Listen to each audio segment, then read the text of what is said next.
Alara had always known the land would shape her fate, a fate carved by the unforgiving sun and the dust that clung to everything. But nothing in her past could have prepared her for the day the sun felt like a cold stone and the town she lived in turned its back on her. Not with anger or rage, but with the profound, suffocating silence of a grave. The air hung heavy and still, thick with the scent of dry earth and wilted flowers. They buried her just past noon, when the heat was at its most punishing, beneath the lone cottonwood that split the cemetery's fence, where the shadows used to fall like a blessing on Sunday mornings. The preacher said her name, Alara, his voice a flat drone, as if it were a word without weight, a name to be forgotten as quickly as the dust settling on her new mound of earth. He spoke of sin and redemption, of the Lord's unforgiving judgment. But his words were hollow, lacking the very conviction they were meant to carry. His gaze never lingered on the grave, always shifting to the faces in the crowd, seeking their approval as a man seeks water in a desert. No one cried. The raw, guttural grief of a true mourning was absent, replaced by a tense, polite quiet. Not even her sister shed a tear. She stood with arms folded, her lips tight like cracked leather, a mask of shame and fear. The memory, sharp and stinging as a bee sting, flashed behind her eyes. Alara huddled in the back of the bakery, her stomach a gentle swell beneath her apron, whispering, "He's not what they say. He's my promise." Her sister had said nothing then, paralyzed by the fear of being branded with the same mark of disgrace. Now, her silent inaction was a stone in her throat, a heavy weight that felt more painful than any public accusation. The townsfolk of Redemption Creek murmured to each other, their whispers curling like smoke between the pews and porch rails, a thin, venomous trail of gossip. They were not here out of grief, but out of a morbid curiosity, a need to see the final, silent judgment delivered upon the woman who had dared to love a man they didn't understand. Alara had worked at the bakery, swept the chapel steps, and never spoke of the man who had given her that baby, the one born out of wedlock, his skin too dark for the town's comfort. Some whispered he was a drifter, others said a Comanche, but a few of the old wives, their voices low with a mix of fear and knowing, said Apache, the quiet one who brought her firewood that winter and never came to town. Then came the sound. A cry, soft at first, a faint, lost sound in the vastness of the empty cemetery, then rising with a wail that broke through the murmurs of wind and guilt. It was the sound of life defying death, of innocence shattering the fragile quiet. Every head turned toward the bundle lying at the foot of the grave, a small beacon of life wrapped in a faded blue shawl, its tiny fists trembling above its chest. The preacher cleared his throat, a sound that was more a lie than a cough. His eyes flickered nervously to the congregation, worried that this unholy interruption would shatter the fragile peace he had so carefully constructed. His fear wasn't of the child, but of their collective judgment, a single, scandalous infant could unravel a decade of sermons. He offered another verse, his voice hollow, and stepped back as if the child might bite. No one moved, no one knelt. A small boy, no older than 5, started to wander toward the bundle, his face a mix of curiosity and concern. His mother's hand shot out, pulling him back so quickly he stumbled. "Don't you touch that," she hissed, her face a rigid mask of fear. They left the child in the dirt as if grief didn't stick to brown skin, as if the baby was an extension of Alara's sin, a living stain on their pious, clean-cut world. The town waited, but they didn't know what for. The sheriff, standing a bit apart from the crowd, rubbed his jaw, his gaze fixed on the small bundle. He was a man of the law, but the law in Redemption Creek was often just a reflection of the town's prejudice. He felt a deep, uncomfortable twist in his gut, a quiet battle between the man he was sworn to be and the man he knew he should be. He thought of his own daughter, far away in the city, and the hope he had for her. A hope that was suddenly at odds with the town's cruel indifference, until the hoofbeats crested the far rise. Slow, deliberate, not urgent, but certain. A tall figure rode down toward them, wrapped in a soft hide coat, braids touching his shoulders, eyes unreadable. This was Kale, a warrior of a proud people, a man who lived a solitary life in the shadow of Serpent's Peak, a place the town spoke of only in hushed, fearful tones. He dismounted before the cemetery gate and walked the rest of the way, his steps measured and silent, a stark contrast to the shuffling discomfort of the crowd. The townsfolk parted not out of respect but out of unease, a wave of discomfort rippling through the small group. He didn't speak, just looked at the preacher, then at the child, then at the mound of freshly turned earth. His silence was a question, an accusation. When he reached the baby, he knelt. A hand rested near its cheek, and he whispered something in a language only the wind seemed to understand, a sound like a rustling creak or the whisper of dried leaves. The baby quieted, its small hand wrapping around his finger, a tiny anchor in a storm of silence. A few women gasped, their breaths sharp and quick. One man, a grizzled farmer who had known Alara since she was a girl, took off his hat, as if a deeper truth had just revealed itself. But Cale did not rise. He took a small, intricately woven charm of cedar and white thread from his pouch. It was not just an ornament, it was a token of a promise made. Each thread a memory of a night spent beneath a blanket of stars, where Alara had confided her fears and her hopes. He placed it gently over the baby's heart. Then, with a tenderness that seemed impossible for a man so formidable, he lifted the child, shawl and all, and pressed it to his chest. He didn't ask for permission, he didn't explain, and not a soul had the right to stop him. The sheriff stepped forward, his hand twitching near the holster, but he hesitated, and then froze, as if some deeper law had already passed judgment. He had seen the way Alara looked at Cale from afar, a look of pure, unadulterated love, and he knew in that moment that what the town called a sin was simply the purest form of human connection he had ever witnessed. Cale looked at Alara's grave one last time, a silent nod of farewell, and then, with the baby safe in his arms, he walked back to his horse, a figure of honor and grief in a world that had none to offer. Only as he mounted did the wind carry his words, spoken in quiet English, shaped like grief and a forgotten promise. Her name was Alara, I promised. With that, he rode off, a solitary figure disappearing back into the horizon. He left the town behind in a stunned, empty silence, a silence heavier than any accusation. The baby had stopped crying, but the town had only just begun to feel the weight of its shame, a burden that would cling to them like the very dust on their boots. The sun, once a symbol of their righteousness, now felt like a spotlight exposing their hypocrisy, their fear, and their cruelty. The townsfolk stood frozen, a monument to their own cowardice. The preacher's sanctimonious words scattered to the wind, useless as dry leaves. Alara's sister, still rooted to her spot, finally let a single tear escape, a hot trail of regret cutting through the dust on her cheek. The memory of her sister's whispered hopes, of a future she'd never dared to imagine, now felt like a heavy stone, a burden she alone would carry. She watched the lone rider shrink to a speck, the baby a tiny, unseen star in his arms, a truth she had been too afraid to embrace. The sheriff, meanwhile, walked slowly back towards his office, each step a hollow echo in the suddenly quiet street. He had faced down outlaws and drunkards, but he had never before felt so helpless. The gun on his hip, the symbol of his authority, now felt like a meaningless weight. He had a duty to the law, but a man had just taken what was rightfully his, not through force, but through a quiet, undeniable act of love. He had been a witness to a truth at his town, and he himself had chosen to deny. He had not been brave enough to act, and in his inaction, he had become a part of the town's silent cruelty. He thought of his daughter again, and the future he hoped for her, a future of kindness and fairness, a future that Redemption Creek seemed to deny with every breath. He realized with a jolt that his own silence was a poison, a silent agreement to a world he no longer wanted to be a part of.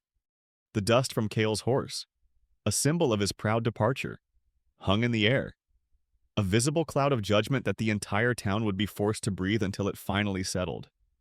For the first time, Redemption Creek didn't feel like a home, but a trap of their own making. Cale rode west, away from the graveyard and the cold silence of Redemption Creek, the baby a warm, light weight in his arms. The horse's hooves kicked up a cloud of dust that was neither his nor theirs, a line drawn in the dirt between two worlds that had no reason to meet.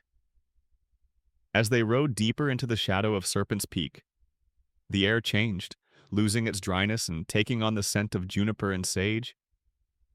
His heart, which had been a still stone in his chest, began to stir with an unfamiliar rhythm. He was a man of the mountains, of solitude and silent watch, a guardian of his people's history and traditions. He had never intended to be a father. He had simply made a promise, and a promise was a sacred thing. His people had a saying that a promise made to the wind must be honored by the heart, and Alara's last whispered words, "My promise," were a binding vow that resonated in his soul like a drumbeat. He rode until the lights of the town were nothing more than a faint, distant shimmer, a ghost of a life he had never truly been a part of. The journey was long and arduous, the sun beating down on them mercilessly.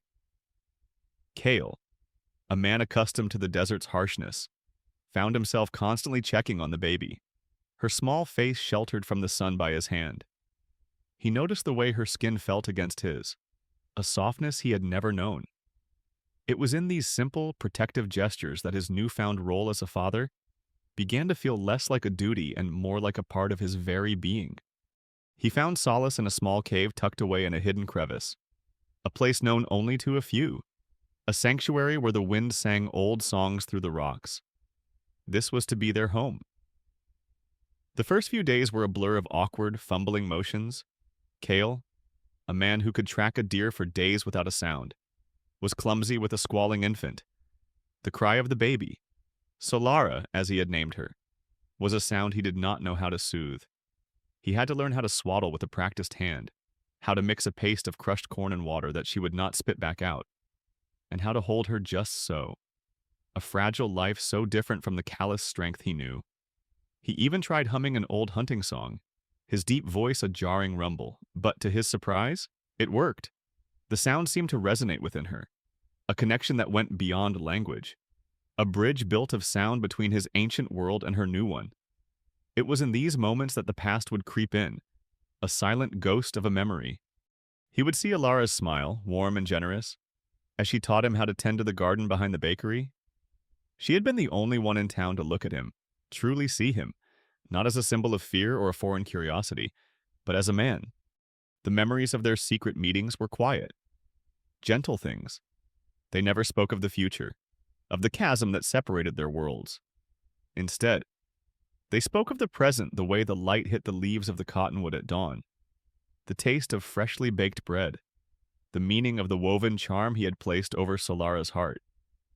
He had given it to Alara as a sign of his people's respect, an acknowledgement of a bond that went deeper than words. She had never asked for more, and neither had he. Their connection was a quiet truth, a deep river running beneath the dry surface of a town filled with judgment. He recalled the time he had been injured while hunting, a deep cut on his leg. He had stumbled back to his meeting spot, and instead of leaving him, she had come to him with herbs from her apothecary, tending to him in the moonlight, her touch gentle but firm. That act of simple kindness had healed more than his wound. It had healed a wound of the spirit he hadn't even known he had. In his memories, he found the tenderness that Solara needed. He would hold her, walking beneath the vast, star-filled sky, and whisper stories of the mountains and the spirits that lived within them, ancient tales his grandfather had told him. And she would quiet, her small body finally still against his. He began to notice her small hand reaching for the braided leather on his tunic, a gesture of trust that shattered his carefully built walls of solitude. But the piece was fragile, as all things are. One day, as Kale was foraging, he heard a sound he hadn't heard in years, the clatter of a mule. He saw two figures approaching his cave. They were elders from his tribe, their faces etched with the wisdom of 1,000 years. But their eyes held a hard, wary look. They had heard whispers, had followed his trail, and their presence was a silent judgment. They spoke not with anger, but with a deep concern that felt heavier than any rage. "This child," one of them said, his voice a low rumble. "She is not one of us. She is of the town. She brings their ways, their sickness." They spoke of prophecies and old fears, of a time when outsiders had brought nothing but sorrow to their people. They were a proud and private tribe, and the sight of a half-breed child, a living bridge to the world that had shunned them for so long, was a sign of great unease. Kale listened in silence. He did not raise his voice, for a warrior's strength was in his stillness. He simply looked from the elders' fearful faces to the baby sleeping soundly in a cradle he had carved from cedar. His promise to Alara had been silent, but it was not empty. He had not chosen to be a father to her, but he was one now, and a man's honor was defined by his actions, not by the words of others. He knew his path would not be easy. He had to convince his own people to accept the one thing they feared most, the unknown. The small conflict, a quiet whisper in the sacred Hem Nui, was just the beginning of a long journey, a testament to the unyielding bond between a father and his child. He realized then that their story was not one of two halves, but of a new whole, and he would fight to protect it. He knew that to truly honor his promise, he couldn't just hide, he would have to find a way to bridge the two worlds, starting with his own. He looked at Solara, her tiny face a perfect mix of two distant peoples, and understood that she was not a burden, but a path forward.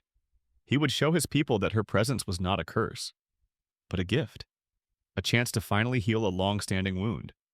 The elders, seeing the quiet resolve in his eyes, softened slightly but did not relent. The old ways are fading. The second elder, a woman named Omana with deep lines around her eyes, said, "The world of the settlers is a storm that sweeps everything away. This child is a part of that storm." Kale did not argue with her wisdom. Instead, he spoke of a different kind of strength, one not of the bow or the arrow, but of the heart. "She is a bridge, not a storm," he countered, his voice low and steady. "Her mother found a place for me in her world. I must do the same for her in ours." The elders exchanged a glance, their fear a palpable thing in the stillness of the cave. They had seen Kale grow from a boy into a man, a warrior of great respect. They trusted his judgment. But this was a matter of prophecy and tradition, things older and more powerful than any single man. As if sensing the tension, Solara stirred, her tiny fists uncurled, and a soft, sleepy sound escaped her lips. She reached up, her hand closing around one of the eagle feathers woven into Kale's hair. It was a gesture of pure, innocent acceptance, a small act that held more power than all the words spoken. Omana's eyes, so full of suspicion, widened for a moment. She knelt down, her face a mask of conflict, and touched Solara's small hand. The touch was brief, hesitant, but it was a beginning. Kale knew that he could not force their acceptance, but he could show them the truth with his actions. He would not hide the child, nor would he let her be a source of shame. He would raise her with the strength of his people and the kindness of her mother, a new life forged from a promise and a love that had defied a cruel world. The elders left without another word, their mission to turn him away a failure. But Kale knew their silent departure was not an end, but a challenge. He had a long way to go to truly earn their trust, but for the first time, he felt he was on the right path. Kale felt the shift in the wind long before he saw any sign of a pursuer. It was a subtle, unnatural change, not the familiar scent of a coming storm, but a cold, man-made draft carrying the faint metallic tang of gun oil and the stale odor of a town he had long since abandoned. He was a master of the high desert, and he could read the land like an open book. A disturbed rock here, a freshly broken twig there, a single hoofprint on a patch of hard soil that was not his own. The signs were not left by a clumsy settler or a curious traveler, but by a professional, a man who knew what he was doing and was moving with purpose. A chill of dread, a feeling he hadn't known since before Solara's birth, gripped his heart. It was the fear of a hunter becoming the hunted, of a protector becoming a target. He had always been in control, always one step ahead. Now, with a child in his arms, his greatest strength had become his greatest weakness. Every sound, every shadow, every rustling leaf was a potential threat. And he knew his path was no longer just about survival, it was about outsmarting a cunning predator. He moved them deeper into the mountains, choosing paths known only to the most sacred of his people, trails so ancient they were only whispered about in the old songs. He knew he couldn't outrun a man like that forever. A tracker like himself would eventually catch up. So he prepared for the inevitable. He set small traps, not to harm, but to slow. He left false trails, a deceptive dance across the dry washes and up the steep, rocky slopes, a lure to draw his pursuer away from their true destination. But as he looked at Solara, sleeping peacefully in her cradle, her small face a beacon of innocence, he felt a deeper fear than he had ever known. He was not afraid for his own life. He was afraid he would fail to keep his promise. That the coldness of the world would finally catch up to the warmth he had tried so hard to build. He had built this life for her, not for himself. His survival was no longer his own. It was tied to hers, a fragile cord that he would protect with every ounce of his strength. The silent battle between the bounty hunter and the man of the mountains had just begun. A test of will and wisdom, and the stakes were higher than any gold. Back in Redemption Creek, the town seemed to hold its breath. A new dust was stirring, carried by a different kind of wind. Silas rode into town on a gray mare, his movements precise and economical. He didn't whisper or gossip. He was a man of direct action, his gaze sharp and his jaw set in a permanent, unforgiving line. He had heard the stories, not from the righteous, but from the drunkards and outlaws. Men who saw a man like Cale not as a myth, but as a target with a price on his head. Silas was not in it for justice, he was in it for the gold. He had heard whispers of a child, of a man who looked like an Apache warrior, and a town that was too afraid to pursue either of them. The combination of a mysterious figure and a valuable asset was a puzzle he was eager to solve. He didn't care about the town's prejudice, only about the truth behind the whispers. A truth he felt certain was worth a considerable sum. He had seen enough of this kind of quiet desperation to know that where there was silence, there was often something worth finding. He started his investigation not with the sheriff, who he dismissed with a single glance, but with the old coot at the saloon, a man named Jedediah whose tongue was as loose as his morals. Silas didn't want a confession. He wanted a piece of gossip, a stray detail, a story he could turn into a trail. He bought the man a drink, not out of kindness, but to loosen his tongue. Jedediah babbled about a half-breed baby, a secret lover, and a charm of woven cedar and thread, a detail that most would overlook but that Silas found fascinating. His eyes narrowed. This wasn't just a love story, this was something more. He paid for the drink and left, his mind already piecing together the fragments of the narrative. A hunter finding a fresh scent on a cold trail. He had seen similar charms before, used by tribes in the north. It wasn't a settler's thing, it was a native thing. A man and a woman, two worlds colliding, and a child left behind with a piece of one world's history wrapped around her wrist. This was the angle. He would not just follow a man, he would follow a story, and the story would lead him to the prize. He felt a cold satisfaction spread through him. The hunt was on. At the same time, in the quiet backroom of the apothecary, Mrs. Finch was haunted by a different kind of ghost. She had been Alara's midwife, a woman who had seen the rawest moments of life and death, and she had never forgotten the secret promise she made to Alara. In the final hours, Alara had given her a small, leather-bound book, a journal filled with her elegant, sloping script. She had said, "If something happens to me, promise you will give this to my love. He will understand." Mrs.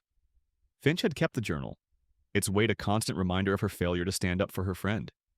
She had seen the sheriff's hesitation, had seen the town's cruel indifference, and it had left a deep, aching wound in her heart. But the town's fear was not the only thing that had kept her silent. A deeper, more personal fear of the mountains, of the people who lived in them, had held her back. The old stories of the tribal people, of their magic and their wrath, were still whispered in the town, and Mrs. Finch had grown up with those stories, a fear woven into the very fabric of her being. But the journal was a map to a hidden truth that had begun to erode her fear. In it, Alara had detailed not just her love for Cale, but her deepest secrets, her thoughts on the land, and a strange, almost spiritual connection she felt to the mountains. There were drawings of constellations, of plants only found on the highest peaks, and a final entry, written in a shaky hand. That spoke of a hidden wellspring, a source of water and life that had been a secret of Cale's people for generations. This was the true treasure. Not the gold Silas was seeking, but a wellspring of life in a dying land. It was a secret that could save the town, but it was also a secret that could destroy Cale's people if it fell into the wrong hands. Mrs. Finch felt a chill run down her spine. The town had been cursed not by Alara, but by its own ignorance, its own greed. She knew now she could not stay silent. She packed a small bag and set off. A woman of her years on a long, arduous journey, guided by a sense of duty that felt more sacred than any religious vow. She would have to confront her deepest fears to keep her promise.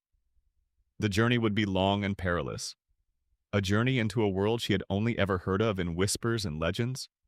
As Silas left the saloon, he began to follow the faint, almost invisible trail of Cale. He was a man of logic, a man who saw the world in terms of cause and effect. A man runs. A man leaves a trail. A man with a child runs slower, leaves a bigger trail. He was not just a tracker. He was a mind reader. And he could feel the fear and desperation in the subtle mistakes Cale was making. A misplaced rock, a broken twig, a disturbed patch of earth where a man had knelt to soothe a crying infant. The details were small, but they painted a clear picture. He knew Cale was a master, but he also knew that Cale was burdened. The weight of the child was a weakness he could exploit. Silas's heart did not race with excitement. It was a cold, methodical pleasure he felt. The satisfaction of a master craftsman at work. The hunt was clean, and the outcome, to him, was already decided. He would track his prey, find the child, and return to collect his bounty. Meanwhile, misses. Finch's journey was proving to be far more difficult than she had anticipated. The mountains were a world unto themselves, a vast, silent wilderness that seemed to swallow her whole. The sun beat down on her. The wind howled through the canyons, and the nights were cold and unforgiving. She was a woman of the town, of warm beds and prepared meals. She was not a woman of the mountains, but she was a woman of her word. And Alara's promise was a heavy burden on her soul. She would not fail again. She opened the journal and reread the final entry. The wellspring of life, a secret of my people. It is a gift, but a secret to be guarded. It can save a town from a cruel curse, a curse of greed and ignorance, a curse that has poisoned the land. It is a key to understanding the heart of the mountains and the heart of my love. The words were like a riddle, a spiritual map to a place that felt more like a dream than a reality. But she had to believe. She had to believe for Alara. She had to believe for the child. She had to believe for the town. She had a purpose, and that purpose was stronger than her fear. Back on the trail. Silas noticed the subtle change. The trail, which had been a clear, linear path, suddenly became a tangled web of false starts and dead ends. He knelt, his eyes scanning the ground, a slow smile spreading across his face. A master, he whispered to himself. A true master. He recognized the tricks immediately. It was a game he had played many times before, a game of cat and mouse. But this time, the cat was burdened. He was not fooled. He spent a full day untangling the knot of false trails, his mind a steel trap, his patience endless. He was a professional. He would not be deterred. He saw the subtle hints Cale had left for him, a test of his skills, a broken branch that seemed to point in one direction, but a closer look revealed a faint, almost invisible scuff mark on a rock in the opposite direction. It was a beautiful dance, a silent battle of wits between two masters, and Silas was enjoying every moment of it. He finally found the true trail, a single, unwavering line leading up into the heart of Serpent's Peak, and he felt a surge of professional pride. He knew where his prey was going. He knew the sacred lands of the Apache were on the highest peaks, and he knew that was where he would find his prize. He would not be deterred by tradition or superstition. He was a man of logic and money, and he would follow the trail until it led him to the end. But he was also a man who appreciated skill, and he had to admit that Cale was a worthy opponent. He would not just capture his prey, he would beat him. The silent battle had just escalated, and Silas was ready. He felt the cold satisfaction of the chase, the thrill of the hunt, and the promise of a fat bounty waiting at the end. As the sun began to set, misses. Finch found herself lost and afraid. She had followed the general direction from the journal, but the mountains were a labyrinth of canyons and cliffs. She was exhausted, and her legs ached. She was about to give up when she saw a small, woven charm hanging from a juniper bush. It was a replica of the one Alara had given Kale. A sign. A sign that she was on the right path. It was a gift from a spirit, she thought. A spirit of the mountains that was guiding her. She felt a surge of hope. She was not alone. She continued on, her heart now filled with a new resolve. She was a woman of the town, but she was now a woman of the mountains. A woman on a mission, and she would not stop until she had fulfilled her promise. Kale felt the change in the wind again. Silas had found the true trail. He was no longer playing a game of wits. He was closing in. Kale's heart pounded in his chest, a drumbeat of fear. He looked at Solara, her small face a beacon of innocence in the dim light of the cave. He had to protect her. He had to prepare for a confrontation he did not want. He would not run anymore. He would stand his ground. He was a warrior, a protector, and he would not let his people's sacred lands be defiled by a man like Silas. The battle for his home, for his daughter, and for his people's honor was about to begin. The stakes were higher than ever, and Kale knew he would have to face his deepest fears to protect the one thing he held most dear, the fragile life in his arms. The silent battle was now a race against time, a race to a wellspring of life and death, and only one of them would reach the end. The chase ended at Serpent's Peak, not with a roar but with a whisper of wind over the sharp, ancient rocks. The path narrowed to a perilous ledge, a final unyielding wall of stone that looked down on the vast, unforgiving desert below. This was the place Kale had chosen, a place where his knowledge of the land was absolute and his enemies was non-existent. He stood there, Solara sleeping soundly in a cradle of woven leather at his feet, his gaze fixed on the single figure emerging from the maze of canyons below. It was Silas. He moved with the quiet confidence of a man who had already won, his silhouette a dark, menacing line against the fading light of the sky. He carried no rifle, only a pistol holstered at his hip, a symbol of a direct and personal confrontation. He had come to end the hunt, not with a bullet from a distance, but with a final, decisive action. Silas stopped a respectful distance away, his eyes cold and calculating, scanning the ledge. He didn't see a man in a desperate retreat. He saw a warrior making a stand. "The child," Silas said, his voice a low, gravelly rumble that seemed to be swallowed by the vastness of the mountains. "Give her to me, and we can all walk away from this. It's not a fight you can win." Kale did not reply. He simply shifted his weight, his hand resting lightly on the hilt of the knife he carried. A symbol of his people's quiet, lethal efficiency. He knew the man's words were a trap, an attempt to make him break his stillness, to force him into a move that would betray his position. But Kale was a man of the mountains, and he knew that strength was not always in action, but in stillness, in the unyielding rock that met the wind. He would not give ground. The standoff stretched on, a silent battle of wills under the immense, star-filled canvas of the night sky. The air grew colder, and the wind, which had been a gentle hum, began to pick up. A low moan through the crags. It was a sound Kale knew well, a voice of the mountains, a warning. But it was not for him. It was a warning for the man who had dared to trespass on sacred ground. Silas, for all his logic and his skill, was a man of the town, of concrete and iron. He did not understand the language of the land. He did not hear the warning in the wind. He saw only a target, a prize waiting to be taken. His hand drifted slowly towards his pistol, his eyes, hard as flint, fixed on the child, a flicker of pure greed in their depths. And then, a new sound cut through the silence. It was not the wind or the clatter of rock, but the purposeful tread of a horse. Both men turned, their silent war momentarily forgotten. Sheriff Brody rode onto the ledge, his face grim, his movements slow and deliberate. Behind him, a small crowd of townspeople stood at a safe distance, a testament to the power of whispers and the fear of the unknown. But the most important figure was the one by his side, Mrs. Finch. She was a woman of the town, her face a map of worry, but her eyes held a new, unwavering resolve. She held a small, leather-bound journal in her hand, a beacon of truth in the heart of a conflict built on lies. The sight of her, a fragile old woman on a difficult journey, was a testament to the power of a promise. A burden Kale understood all too well. Brody dismounted, his boots scraping against the rocks, a sound that seemed jarringly loud in the quiet of the night. He looked from Silas to Cale, his face a mask of conflict. He had read the journal. He had understood the truth. He knew now that Alara's love was not a sin, but a sacrifice, and the child was not a curse, but a key to a future he had been too blind to see.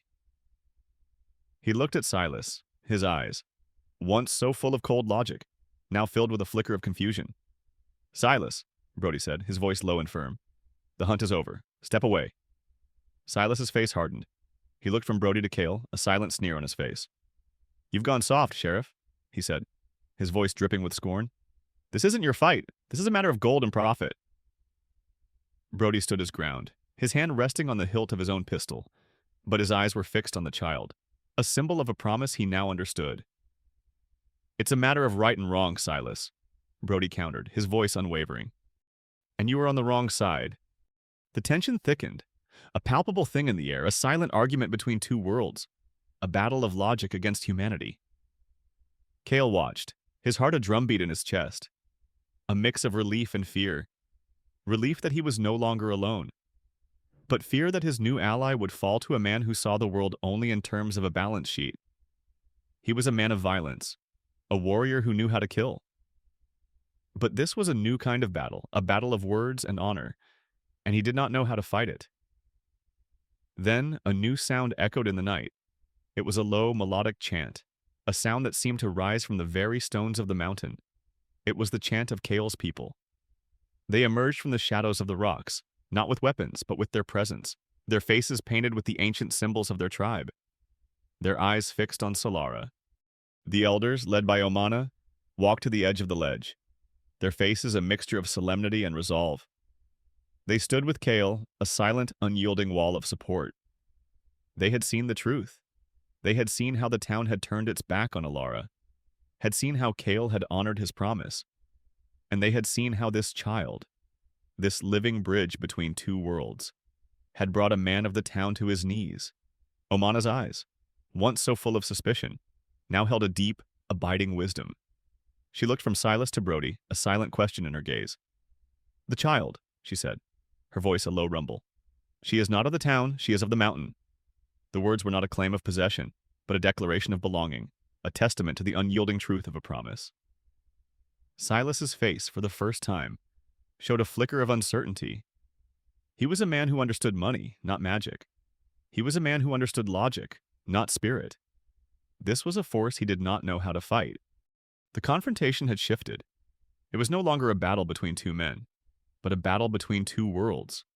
The town, represented by Brody, and the mountains, represented by Cale's people, stood together, a silent, unyielding force against a man who only understood profit. Silas, for all his skill and his cold logic, was a man alone. He looked from Cale to Brody, to the silent, watchful eyes of the Apache elders, and he saw a truth he could not comprehend. He saw a man who would not back down, a man who had found a new kind of strength, a strength built not on violence but on love and a promise. He saw a town that had finally found its moral compass, guided by the quiet courage of a midwife. He saw a tribe that had finally opened its heart, a tribe that had found a new reason to exist. He saw a man who would not just win, but who had already won. He slowly, reluctantly, lowered his hand from his pistol, a silent admission of defeat. He had come to the mountains to take a life, and he had found something else entirely. He had found a new kind of justice, a new kind of truth. He turned and rode away, a solitary figure disappearing into the night, defeated not by a bullet, but by a simple act of love and courage. The silence that followed was not the quiet of a graveyard, but the peace of a new beginning, a testament to the unyielding power of a promise and the unyielding strength of a father's love. The silence that followed Silas's departure was not empty, but full. It was the heavy, pregnant quiet that comes after a long-fought storm. The air cleansed and the ground softened. Cale stood on the precipice, watching the solitary figure of the bounty hunter disappear into the night, a dark shadow swallowed by the vast emptiness of the desert. The fear, which had been a constant, cold presence in his heart, finally receded, replaced by a profound sense of peace. He looked at Sheriff Brody and Mrs. Finch, and then at his own people, the elders and the warriors who had emerged from the shadows to stand with him. The standoff had not been won by a bullet, but by a simple act of unity and courage, a testament to the fact that some truths were more powerful than any lie. Omana, her face still painted with the tribal markings, approached him, her gaze fixed not on him, but on Solara, who was stirring in her cradle. She knelt, her old hands gnarled and wise, gently touching the child's forehead. The gesture was a silent, unyielding act of acceptance, a bridge built between a past of fear and a future of hope. Brody, a man of law and order, felt a shift within himself. He had come to the mountains to right a wrong, but he had found a new kind of justice, one not written in books or enforced by a badge, but forged in the heart of a father.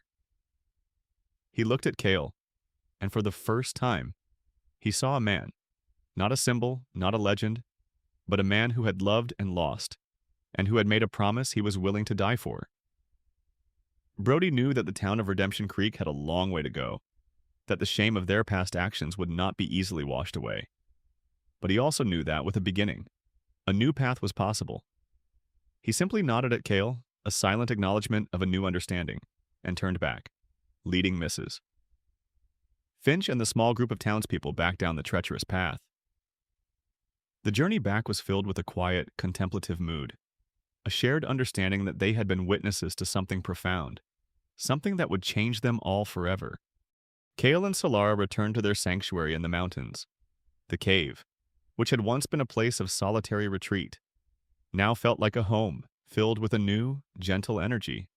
Cale, a man who had always lived in the rhythm of the land, found a new rhythm in the gentle hum of his daughter's breathing and the small, contented sighs she made in her sleep.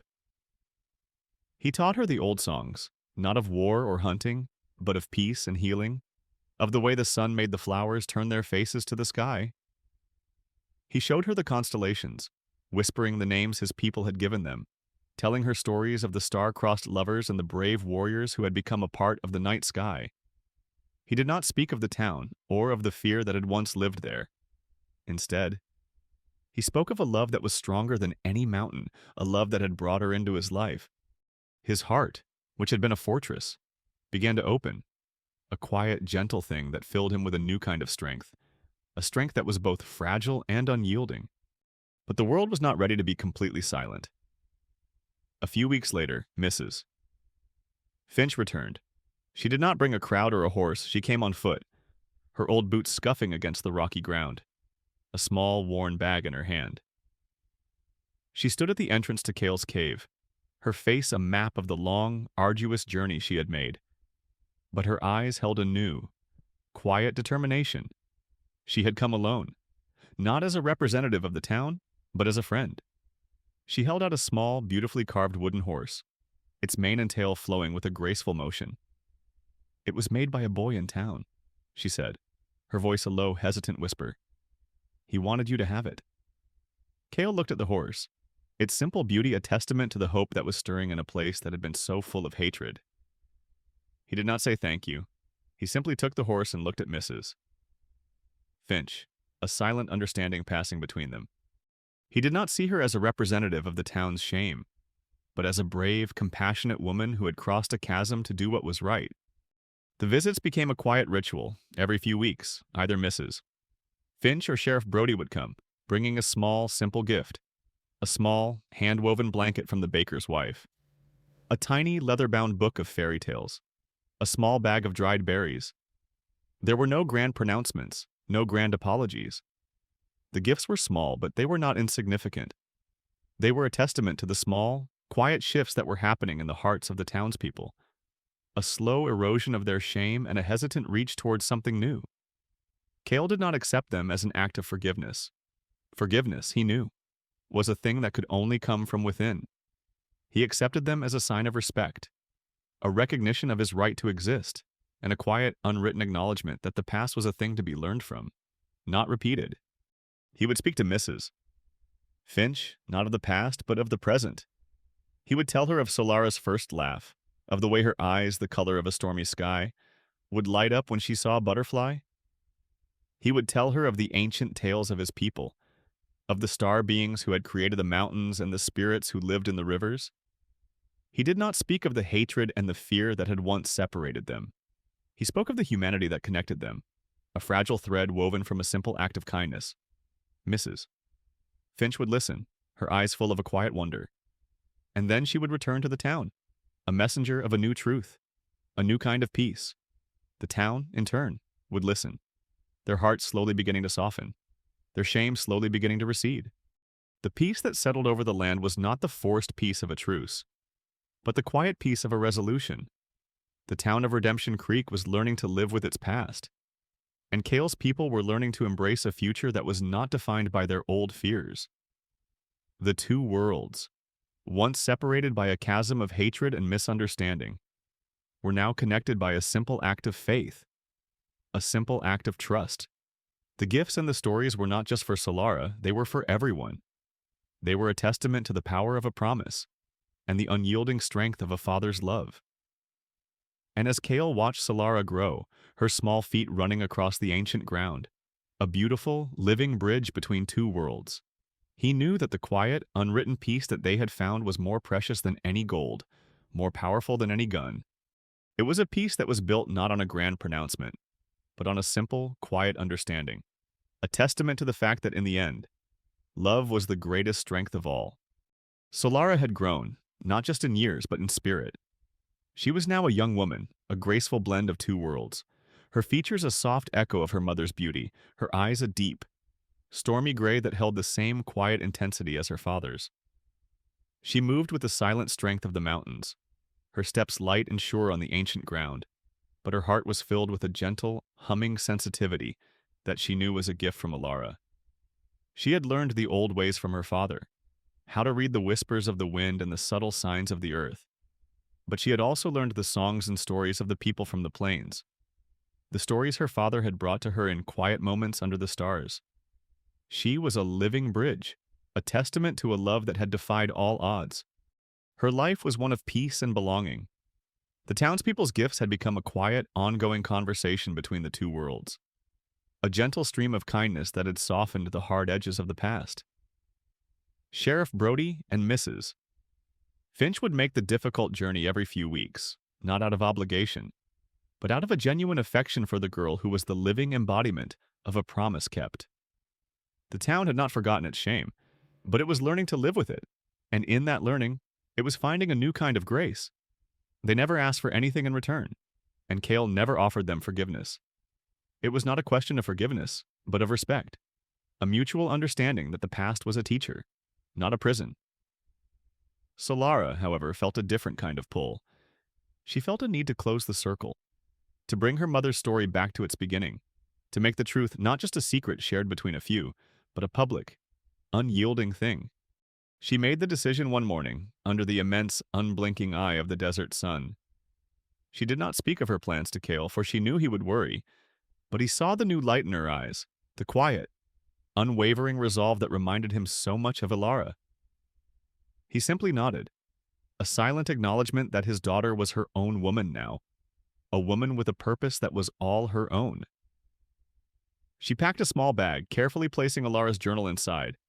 The pages, once so fragile and worn, now felt like an artifact of immense power, a map to a hidden truth that could set a whole town free.